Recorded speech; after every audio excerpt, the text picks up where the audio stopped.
Our tale begins at a major wrestling event in Mexico. The announcer introduces a wrestler known as the Bat, who is dressed as Batman and set to face the reigning world champion, Bane. During the match, Bane reflects on his past battles with the real Batman, reliving his former glory. The fight ends with Bane shattering the other wrestler's back, leaving him crippled as the crowd roars Bane's name. Bane smiles, but once in the locker room we see a different side of him, aged and weary. The other wrestler suddenly appears, praising Bane and revealing that his injury was just an act. Furious, Bane storms out, only to be mobbed by fans. He collects his payment from the event organizer, who offers him a night with two women, but Bane declines and heads home. Sitting in his car, Bane realizes that fame and wealth have not brought him happiness. He returns to his mansion and takes a shower.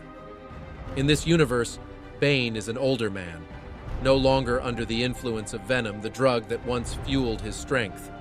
Though he now fights in the wrestling ring for money, he remains unfulfilled. Alone in his living room, Bane reminisces about the time he broke Batman. Suddenly, a stranger breaks into his home, claiming to have something important for him. The man pulls out a vial of venom, leaving Bane in disbelief. Bane demands to know where he found it, and the man explains that a large estate in Texas is mass-producing venom. The stranger reveals that he is a delivery driver for the operation and decides to show the vial to Bane, offering to sell it to him. Bane stares at the vial, recalling the immense power he once had under Venom's influence. The stranger asks if Bane is interested, but instead of accepting the offer, Bane throws the vial into the fire. The stranger angrily demands $100,000 for the lost venom, but Bane grabs him and insists that he take him to the estate in Texas. Realizing he is dealing with the legendary Bane, the man falls to the ground in fear. Bane corrects him, saying he did more than just break Batman. He killed him. As they drive to Texas, Bane recounts how Batman had dedicated himself to eradicating all traces of venom. During one of their encounters, Bane had proposed a truce, offering to join forces with Batman to destroy venom. However, Batman refused, determined to bring Bane to justice.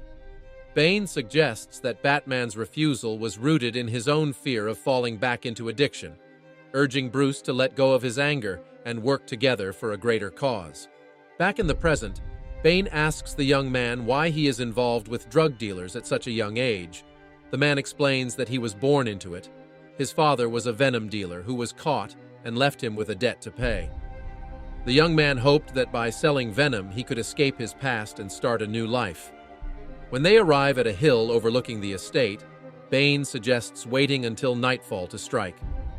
The young man asks Bane how he killed Batman, and Bane reveals that their journey to destroy venom had brought them to Gotham, where they encountered Grudge, a venom-infused villain. Grudge had planned to spread venom across Gotham, but Bane and Batman managed to subdue his forces. However, Batman was infected with a massive dose of venom during the final battle. As he lay dying, Bruce urged Bane to activate an EMP that would stop Grudge and end the threat, even if it meant his own death. Reluctantly, Bane complied and Batman perished in the explosion. The young man is shocked to learn that Batman sacrificed himself to save Bane. Bane explains that he now feels responsible for stopping anyone who continues to produce venom in honor of Batman's memory. Suddenly, they are attacked and electrocuted, and Bane has a vision of his mother, who tells him to rest, as his journey will soon be over.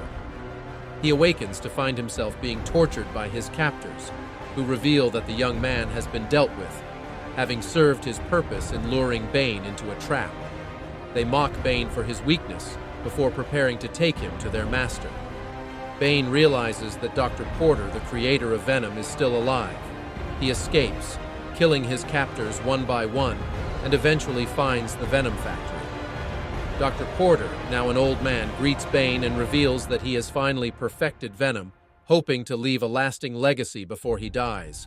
He plans to use the young man as his final test subject and tempts Bane with the promise of new strength and even a cure for death itself. Bane rejects the offer and engages in a fierce battle with the venom-enhanced Dr. Porter. He frees the young man, urging him to flee, but Porter breaks Bane's back, leaving him in agony. As Porter tries to tempt the young man with venom, the boy destroys the venom pills in defiance. Enraged, Porter begins to infect the boy with venom, but Bane, summoning his remaining strength, drop-kicks Porter and throws a vial of venom at him, causing an explosion that sets the entire estate ablaze. The news later reports a major drug bust in Texas, declaring that the Venom War is finally over. Bane, hailed as a hero, wakes up in a hospital bed where he is visited by Bruce Wayne, who hides in the shadows.